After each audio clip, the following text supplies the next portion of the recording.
2000 metre की दौड़ को ए 200 सेकंड और बी 220 सेकंड में पूरी करता है, तो ए बी को कितनी दूरी से हराएगा। दो धावक हैं हमारे पास ए और बी, ए को लग जाते हैं 200 सेकंड, बी को लगते हैं 220 सेकंड। ये तो है इनके बीच टाइम का अनुपात। अब हम निकालेंगे स्पीड का अनुपात। टाइम और स्पीड में एक संबंध होता है। संबंध क्या होता है कि जिसको टाइम कम लगा है तो वो उसकी स्पीड ज़्यादा होगी, जिसको टाइम ज़्यादा लगता है उसकी स्पीड कम होगी इसी अनुपात में, यानी उल्टा अनुपात होगा। तो 220 अनुपात 200। फिर आती है डिस्टेंस, क्योंकि डिस्टेंस हमें ज्ञात करनी है। डिस्टेंस और स्पीड के बीच एक रिलेशन होता है, ये डायरेक्ट होता है। जिसकी ज़्यादा स्पीड वही ज़्यादा दूरी तय करता है। इसकी स्पीड कम है तो इसने कम दूरी तय की है। यहाँ देख रहे हैं ए ने बी को कितने मीटर से हरा दिया है, 20 मीटर से हरा दिया है। 20 मीटर से कब हराया है, जब दूरी उसने 220 तय की है, लेकिन वास्तव में तय करनी है 2000। तो जब दूरी 220 थी तब तो ए जीता 20 मीटर से। यदि 1 मीटर की दूरी होती तो ये जीत जाता 20/220। दूरी है 2000 की, तो 2000 पर हम निकाल देते। 2 से कटेगा 11 पर, 11 से इसको डायरेक्ट भाग दे देते हैं। तो 11 एकम 11, यहाँ बचेगा 9, 90 हो गया। 11 8 88, 2 बचेगा 20 बन गया। 11 एकम 11, 9 बच गया। तो 181 सही 9/11 मीटर से ए ने बी को हरा दिया है। एक साइकिल का अंकित मूल्य उसके क्रय मूल्य का 1.4 गुना है। 23.2% का लाभ प्राप्त करने के लिए दुकानदार कितने प्रतिशत की छूट दे सकता है। तो पहले हमें दे रखा है कि किसी वस्तु का क्रय मूल्य और अंकित मूल्य, इनके बीच एक रिलेशन दे रखा है कि क्रय मूल्य यदि 100 रुपये यदि हम माने तो इसका 1.4 गुना अंकित मूल्य है। तो 100 का 1.4 गुना 140 होता है। अब 23.2 का लाभ प्राप्त करने के लिए दुकानदार कितने प्रतिशत की छूट दे सकता है। तो जो लाभ होता है वो हम कैलकुलेट करते हैं कॉस्ट प्राइस पर, यानी 100 की वस्तु यदि हम बेच दें, 100 पर जब हम कैलकुलेशन करते हैं तब प्रतिशत का महत्व नहीं होता, यानी 23.2 रुपये का लाभ, यानी वस्तु हम बेच देंगे 123.2 रुपये में। तो लाभ हमने कैलकुलेट किया सीपी पर। अब छूट पूछा है, छूट दी जाती है हमेशा अंकित मूल्य पर, एमआरपी पर। अब 140 की वस्तु को बेचना है 123.2 में, तो कितनी छूट देगा दुकानदार। तो 140 में से 123.2 घटाएं तो ये होगा हमारे पास 16.8 रुपये की छूट। प्रतिशत बनाएंगे किस पर, जिस पर छूट दी गई है 140 पर, गुणा कर देंगे 100 से। 0 से 0 कैंसिल, ये पॉइंट हटाएगा, 1 0 और आएगी। 14 को इससे काट देंगे, 14 एकम 14, 2 28, तो 12% की छूट दुकान। एक चुनाव में 2 उम्मीदवार थे, 10% लोगों ने वोट नहीं दिया, 5% वोट खारिज हो गए। जीतने वाले को वैध मतों का 52.5% मिला और वह 1710 वोटों से जीत गया। तो कुल मतदाता कितने थे। तो कुल मतदाता हमें ढूंढने हैं। एक चीज़ दे रखी है, 10% लोगों ने वोट नहीं दिया, इसका मतलब कुल मतदाताओं के 90% लोगों ने तो वोट दिया है। 90% का मतलब 90/100, इतने लोगों ने वोट दिया है। 5% वोट खारिज हो गए। अब जितने लोगों ने दिए उसके 5% खारिज हो गए, तो 5% नहीं गिनेंगे। तो 95% वोट ये तो बिल्कुल लीगल थे जो हम काउंट करेंगे। अब इतने वोट कुल पोल हुए हैं, ये सारे वोट आ गए। दूसरी चीज़, जीतने वाले को वैध मतों का 52.5% मिला है। इसका मतलब हारने वाले को कितने मिलेंगे, इसका 52.5% तो जीतने वाला ले गया। ये अपने आप में 100% है, तो हारने वाले को क्या मिलेंगे 47.5%, क्योंकि दोनों को मिला देंगे तो 100% हो जाएंगे। अब दोनों में अंतर कितना है, 5% है, यानी कुल मतों के जितने वोट डाले गए थे उनका 5%, यही तो अंतर है। तो इसका 5% यदि हम निकाल दें तो 5% यानी 5/100, ये कितना है 1710 है। क्यों, क्योंकि जीतने वाला जीता तो इससे 5% वोटों से है, तो टोटल के 5% की वैल्यू है 1710। अब देखें, 1 0 से 1 0 काट देते हैं, 9 से ये कटेगा 19 पर, 19 से फिर ये कटेगा 5, 5 5 25, चौका 100, तो नीचे क्या बचा है 4 100 100, ये सभी यहाँ पर आ जाएंगे। तो 4 के आगे 4 0, तो कुल 40,000 मतदाता थे।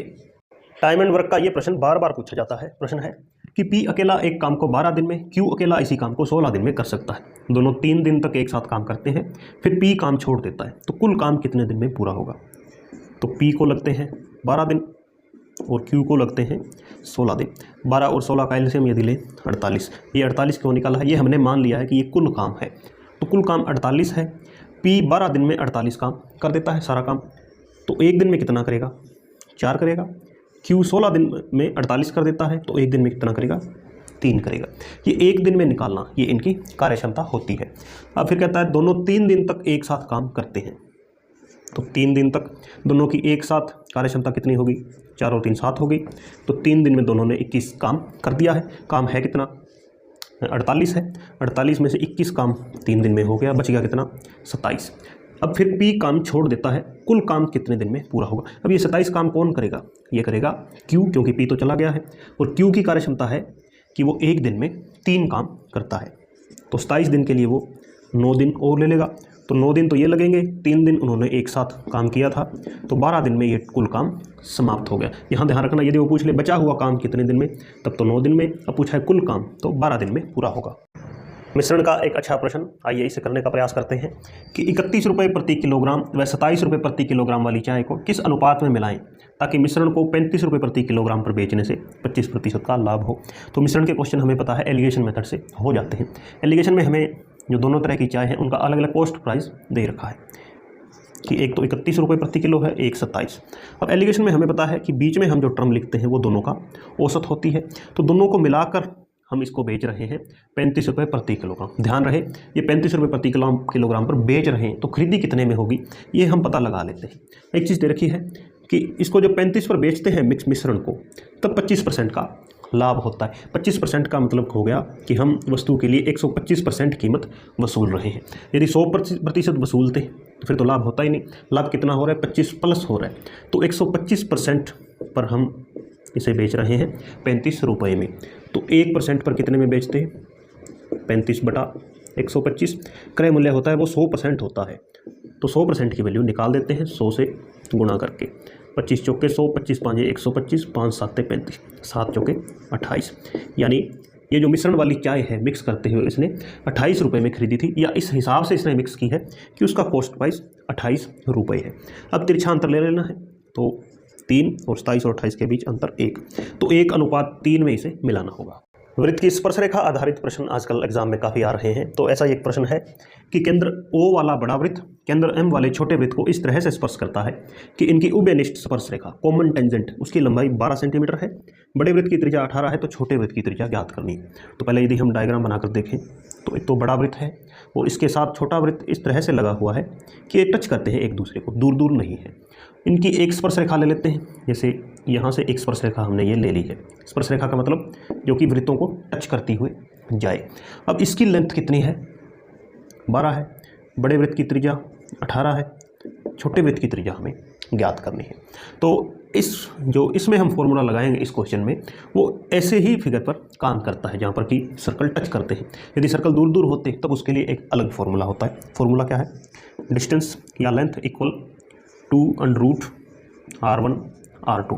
यहाँ पर d का मतलब कि स्पर्श रेखा की कितनी लंबाई है, तो 12, 2 r1 एक त्रिज्या हमें दे रखी 18, दूसरी हम ज्ञात कर रहे हैं, तो 2 से कटेगा 6 पर। अब दोनों तरफ वर्ग कर देते हैं, तो यहाँ पर हो गया 36। यहाँ पर जब हम स्क्वायर करेंगे तो स्क्वायर √ को कैंसिल कर देगा, तो 18 बचेगा और r2 18 दूने 36, तो दूसरी त्रिज्या आ जाएगी 2 सेंटीमीटर। 8 सेब 10 संतरों का वजन 5 किलोग्राम है। 12 सेब 20 संतरों का वजन 9 किलोग्राम है। तो 15 सेब 24 संतरों का वजन हमें ज्ञात करना। तो इनका वजन ज्ञात करने के लिए हमें एक सेब और एक संतरे का वजन अलग अलग निकालना होगा। वो निकलेगा इन दो इक्वेशन से। तो 8 एप्पल हैं प्लस 10 संतरे, तो संतरों को हम B से डिनोट कर लेते हैं। इनकी वैल्यू 5। दूसरी इक्वेशन बनेगी 12A प्लस 20B बराबर 9। अब यहाँ पर 10 संतरे हैं, यहाँ 20 है, तो इसको हम 10 बना सकते हैं। पूरी इक्वेशन को यदि हम 2 से गुणा कर दें तो ये बन जाएंगे 16 एप्पल प्लस 20 संतरे इक्वल 5 दूने 10। अब इक्वेशन को भूल जाते हैं। इन दोनों को यदि हम माइनस करेंगे तो ये तो कट जाएगा, ये घटाएंगे 4 एप्पल, इनका आ जाएगा मूल्य 1। तो 1 एप्पल कितने का हो जाएगा? 1/4 यानी 0.25 का। अब ये 0.25 वैल्यू हम यहाँ पुट कर सकते हैं, यहाँ कर सकते हैं, यहाँ कहाँ भी। तो 12 गुणा 1/4 है ये, 12 गुणा 1/4 का मतलब 3 प्लस 20B है बराबर 9, ये 3 इधर आकर माइनस हो जाएगा तो 6 बचेगा, 6/20, ये 20 नीचे आ गया। अब 2 तिये 6 होते हैं तो 0.3। तो अब एक एक का मूल्य हमें मिल चुका है। अब क्या पूछ रहा है, 15 सेब, 15 एक का मूल्य है 0.25 या 1/4 प्लस कर देंगे हम 24 गुणा 0.3, 0.3 को हम 3/10 भी लिख सकते हैं। तो 15/4 इसको जब भाग करेंगे 4 तिये 12 यानी 3.75 और ये 24 तिया 72/10 यानी 7.2। तो ये टोटल हो जाएगा 7 और 3 10, ये हो गया, और यानी ये लगभग 11 रुपये इसका आंसर आ जाएगा। साधारण ब्याज पर लगाई गई एक रकम 15 वर्षों में अपनी मूल रकम का 5 गुना हो जाती है। इसे यदि समान दर पर दुगने समय के लिए निवेश किया जाए तो रकम कितने गुना हो जाएगी। तो ऐसे सवालों में ब्याज निकालना महत्वपूर्ण होता है। हमें दे रखा है कि मूल रकम का 5 गुना, कि मूल रकम यदि पहले 5 थी तो राशि 15 सालों में कितनी हो जाती है, 5 हो जाती है। तो 1 से 5 हो गई राशि, ब्याज कितना बना है, 4 बना है। कितने सालों में, 15 सालों में 4 ब्याज बना है। अब इसे कहता है कि दुगने समय के लिए, यानी समय हम कर देते हैं 15 से 30। तो साधारण ब्याज पर हमें पता है डायरेक्ट दर ब्याज कितना होगा, यदि 15 में 4 था तो 30 में 8 हो जाए, क्योंकि प्रत्येक वर्ष साधारण ब्याज समान रहता है। तो हमें ब्याज मिलेगा 8। अब एक रकम पर 8 ब्याज मिले तो राशि कितनी हो जाएगी, 9 हो जाएगी 8 ब्याज के साथ। तो 1 से 9 कितने गुना हो गया, 9 गुना, तो राशि 9 गुना हो जाएगी। यदि साइन थीटा बराबर 11/12 है तो tan theta plus sec theta का मान ज्ञात करने हैं। तो ट्रिग्नोमेट्री के सारे एंगल हैं, ये हमें पता है कि एक समकोण त्रिभुज में ही संचालित होते हैं। तो एक कोण 90 डिग्री होगा, इसके सामने की भुजा ये कर्ण होती है, ये आधार और ये लंब। अब ये एंगल ज्ञात करने हैं हमें, टेन थीटा सेक थीटा, इनका एक फॉर्मूला होता है लाल बटे का, जो हम छोटी कक्षाओं में भी पढ़ चुके हैं। अब हमें दे रखा है साइन थीटा बराबर 11/12, तो लंब बटे कर्ण, तो कर्ण है हमारा 12 और लंब हो गया 11। निकालना क्या है, टेन का फॉर्मूला होता है लंब बटे आधार। तो लंब कितना है, 11 है, आधार हमें अभी ज्ञात करना होगा, प्लस सेक होता है कोस का उल्टा, तो कर्ण बटे आधार, कर्ण कितना है 12 है और आधार इसका हमें ज्ञात करना। तो नीचे ए है, एक जैसा है, और ऊपर वाले डायरेक्ट ऐड हो जाते हैं, तो 23 बटे आधार। अब आधार कैसे निकलेगा, समकोण त्रिभुज का फॉर्मूला, 12 का स्क्वायर 144, 11 का स्क्वायर 121, माइनस कर देते हैं तो कितना आएगा वो, √23। इस 23 में 2 √23 छुपे होते हैं, तो 1 कट जाएगा, तो हमारा आंसर क्या आएगा, √23। 2 वृत्तों के केंद्रों के बीच 84 सेंटीमीटर की दूरी है।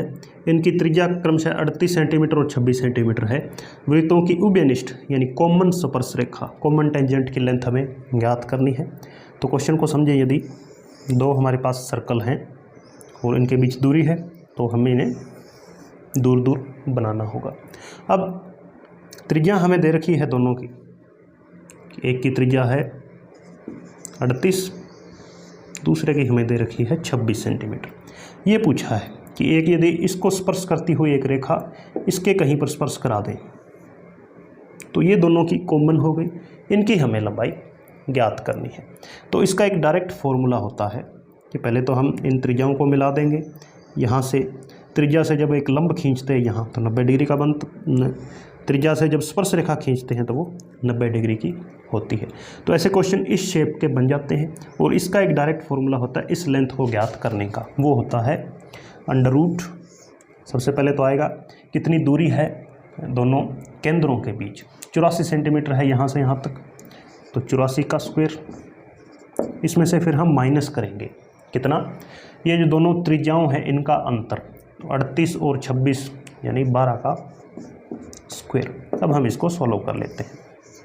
तो a² - b² के फॉर्मूले से जल्दी होगा, तो एक बार तो इनको जोड़ देते हैं 96 हो जाएगा, एक बार घटा देते हैं तो 72 हो जाएगा। अब देखते हैं क्या कुछ कॉमन बच रहा है। ये ऐसा इसलिए किया है ताकि हम इनका हमें वर्ग ना करना पड़े। तो 96 को लिखा जाएगा 16 गुणा 6, और 72 को लिख लेते हैं 12 गुणा 6। अब 16 का √4 बाहर निकल गया, 6 दोनों में है तो 6 भी बाहर निकल गया, 12 के ऊपर भी √ है, 12 को लिखा जाता है 4 गुणा 3, 4 से √ बाहर आएगा तो 2, तो 4 × 6 = 24, 2 × 48, 3, ये हमारा आंसर होगा। राम प्रत्येक 480 रुपये के मूल्य से 2 पंखे बेचता है। एक पंखे पर 20% का लाभ और दूसरे पर 20% की हानि होती है, तो कुल कितनी हानि होगी? तो पहले हम यह पता लगा लेते हैं कि 20% का मतलब होता है, इसकी भिन्न बनाएंगे 1/5, यानी 5 पर 1 का लाभ होता है और दूसरे में 5 पर 1 की हानि होती है। तो हम यहाँ से लिखेंगे CP और SP। पहले का यदि क्रय मूल्य 5 था तो उस पर 1 का लाभ हुआ तो विक्रय मूल्य 6, दूसरे पर 20% की हानि है, दूसरे का क्रय मूल्य यदि 5 था तो वो बिकेगा 4 में। अब हमें क्वेश्चन में देखा है कि दोनों का विक्रय मूल्य बराबर है, यानी प्रत्येक 480 का है तो दोनों के बराबर हैं, तो इन्हें भी हमने बराबर कर लेना होगा। कैसे बराबर होंगे? जब इसको हम 2 से गुणा करेंगे और इसको 3 से गुणा करेंगे। अब देख रहे हैं कितना यूनिट हो गया, विक्रय मूल्य 12 यूनिट और इसका भी हो गया 12 यूनिट। तो पहले यहाँ पर देख रहे हैं 1 का लाभ था, 5 की वस्तु 6 में बिक रही थी, यहाँ पर 1 की हानि हो गई। अब इसको 2 से और 3 से गुणा किया है तो लाभ भी कितना हो जाएगा, 2 यूनिट, और यहाँ हानि हो गई 3 यूनिट। तो ओवरऑल हमें 1 यूनिट की हानि हो रही है। अब इसका हम 1 यूनिट का मान निकाल देंगे। हमें दे रखा है कि एक पंखे का विक्रय मूल्य 480 और हमारे पास 1 का मूल्य कितना है, 12 है, तो 12 यूनिट की वैल्यू आ जाएगी। 1 की यूनिट 1 से गुणा कर देंगे, 12 चौके 48, तो 40 रुपये उसे कुल हानि हुई है। एक समद्विबाहु समकोण त्रिभुज का क्षेत्रफल 16 सेंटीमीटर स्क्वायर है, इसका कर्ण ज्ञात करें। तो एक समद्विबाहु समकोण त्रिभुज यदि हम बनाएं तो उसकी क्या पहचान होगी कि उसमें 2 भुजाएं बराबर होंगी। कौन कौन सी होंगी? एक तो इसका कोण 90 डिग्री होगा और इसका आधार और ऊंचाई ये दोनों बराबर होंगी हमेशा, क्योंकि समद्विबाहु त्रिभुज है। अब ये भुजा बराबर क्यों नहीं हो सकती इनमें से किसी के? क्योंकि ये कर्ण है और कर्ण हमेशा समकोण त्रिभुज में सबसे लंबी भुजा होती है। अब आए क्वेश्चन पर, ये यदि 1 यूनिट है तो ये भी 1 हो जाएगी, तो कर्ण कितना होगा? 1 का स्क्वायर 1, इस 1 का स्क्वायर 1, पाइथागोरस थ्योरम हम लगा रहे हैं, तो 2 यानी √2 हो जाएगा, ये हमारा कर्ण हो जाएगा। अब इस भुजा को मान लिया x, इसको भी x, तो कर्ण कितना हो जाएगा, √2x। अब क्षेत्रफल भी हमें दे रखा है, क्षेत्रफल का फॉर्मूला होता है 1/2 आधार गुणा ऊंचाई, ये हमें दे रखा है 16 सेंटीमीटर स्क्वायर, 2 की उधर गुणा हो जाएगी 32, x स्क्वायर, स्क्वायर उधर जाकर √ बनेगा, तो 32 को हम लिखेंगे 16 गुणा 2, तो 4 √2, ये आएगी x की वैल्यू, तो वो यहाँ पर पुट करेंगे, तो 4 √2 और √2 की गुणा, तो हमारा कर्ण आ जाएगा 8 सेंटीमीटर। 81 और 25 के बीच का मध्य अनुपाती ज्ञात करना है। मध्य अनुपाती का मतलब हो गया कि ये समानुपात पर आधारित एक प्रश्न है, तो पहला पद 81 होगा, अंतिम पद होगा 25। ये जो बीच के दोनों अनुपात हैं इन्हें क्या कहा जाता है, मध्यानुपाती कहा जाता है, तो इनकी वैल्यू ज्ञात करनी है। तो समानुपात में हम जानते हैं कि पहली और चौथी संख्या का गुणा बराबर होता है दूसरी और तीसरी संख्या के गुणा के, और ये दोनों संख्याएं एक जैसी होती हैं जब मध्य अनुपात हमें निकालना होता है। तो इनकी गुणा करेंगे हम, या हम इसको x मानकर, तो x की x के साथ गुणा, x स्क्वायर, स्क्वायर इधर आकर क्या बन जाएगा, √ बन जाएगा, तो 81 के ऊपर √ 25 के ऊपर √ ये x की वैल्यू होगी, तो 9 गुणा 5 45, यानी यहाँ भी 45 होगा, यहाँ भी 45, इसका इसके साथ जो अनुपात है वही अनुपात इन दोनों का होगा, तो ये हमारा मध्य अनुपाती है। स्थिर जल में एक नाव की चाल 12 किलोमीटर प्रति घंटा है और धारा की चाल 3 किलोमीटर प्रति घंटा है। एक नाव को 45 किलोमीटर दूरी तय करके वापस आने में कितना समय लगेगा? तो 45 उसे जाना है नाव को और 45 वापस आना है। अब बात करते हैं जाते टाइम की, तो नाव की चाल है 12 किलोमीटर प्रति घंटा है और 3 किलोमीटर धारा की चाल है, तो यह मान लेते हैं कि जाते टाइम जिधर नाव की चाल है उधर ही धारा की चाल है, तो धारा की चाल इसकी सहायता करेगी, तो 12 और 3 कुल चाल हो जाएगी 15 किलोमीटर प्रति घंटा हो जाएगी धारा के अनुकूल। वापस आते टाइम यही 3 किलोमीटर जो प्रति घंटा धारा की चाल है ये इसमें अड़ंगा डालेगी, इसकी स्पीड कम कर देगी, तो विपरीत आने में 12 में से 3 घटाए 9 की स्पीड से उसे आना होगा। तो दूरी बटे चाल दोनों समय को ऐड कर लेते हैं, तो जाते टाइम तो लगेंगे 3 घंटे और आते टाइम 5, तो कुल 8 घंटे उसे लगेंगे और ये दूरी तय हो जाएगी। एक बेलन का वक्र पृष्ठीय क्षेत्रफल दूसरे बेलन के वक्र पृष्ठीय क्षेत्रफल का 350% के बराबर है। यदि इनकी त्रिज्याएं 3:1 के अनुपात में है तो दोनों बेलन के आयतन का अनुपात बताएं। तो वक्र पृष्ठीय क्षेत्रफल उसका सूत्र होता है 2πRh, और हमारे पास 2 हैं बेलन, तो एक को हम R1 ले लेते हैं, एक को R2, ये इनके अलग अलग त्रिज्याएं हैं। इनका हमें दे रखा है कि एक बेलन का आयतन जो क्षेत्रफल दूसरे के 350% के बराबर है। इसका मतलब यदि हम छोटे बेलन का वक्र पृष्ठ 100 मान लेते हैं तो 100 का 350 हम कहें 350 ही हो जाएगा, तो ये 350 है। अब यहाँ से हम 2π से 2π कैंसिल कर लेते हैं, 0 से 0 कैंसिल हो गया, और R1 R2 ये वैल्यूज़ भी हमें दे रखी हैं, क्या है 3 और 1 के अनुपात में, तो ये वैल्यू पुट कर लेते हैं। R1 की जगह 3 पुट करेंगे, 3h अपॉन R2 है 1, तो ये h हो जाएगा, ये दोनों 5 पर कट रहे हैं, 7/2 बेलन के, चूँकि 2 बेलन है तो इनको भी हम H1 H2 नाम दे देते हैं। तो 3 की यहाँ गुणा होगी, तो H1 और H2 यानी दोनों की हाइट का अनुपात क्या आ गया 7/6 यानी 7:6। अब पूछा है दोनों के आयतन का अनुपात बताएं। आयतन का जो फॉर्मूला होता है वो होता है पाई आर स्क्वायर एच। तो फिर से पाई से पाई कैंसिल हो जाएगा, आर स्क्वायर, आर एक तो है 3 का स्क्वायर 9 और इसमें एच है 7, दूसरे का आर 1 है, 1 का स्क्वायर 1 और दूसरे की एच है 6। तो 2 पर काटें 3 पर काटें यदि 2 और ये हो जाएगा 3, 21/2 यानी 21:2 ये इनके आयतन। उस त्रिभुज की भुजाओं की लंबाई बताएं जिसके कोण 1, 2, 3 के अनुपात में हो तथा परित्रिज्या 12 सेंटीमीटर हो। तो 1, 2, 3 अनुपातों का जोड़ हो गया 6 और हम जानते हैं कि त्रिभुज के सभी कोणों का जोड़ होता है 180 डिग्री। तो एक यूनिट की वैल्यू आ गई 30 डिग्री। तो हमारे कोण क्या हो जाएंगे 30 से कम 30, 30 दूने 60, 30 दिया 90। इसका मतलब ये हमारा त्रिभुज है, ये एक समकोण त्रिभुज है, इसका एक कोण 90 डिग्री है। अब हमें ऑप्शन से यदि हम देखें, एक ऑब्जर्वेशन लें तो 6 दूने 12, 5 दूने 10, 12 दूने 24, 15 दूने 30। जो सबसे बड़ी भुजा है कर्ण वो सबसे छोटी की 2 गुनी दे रखी है।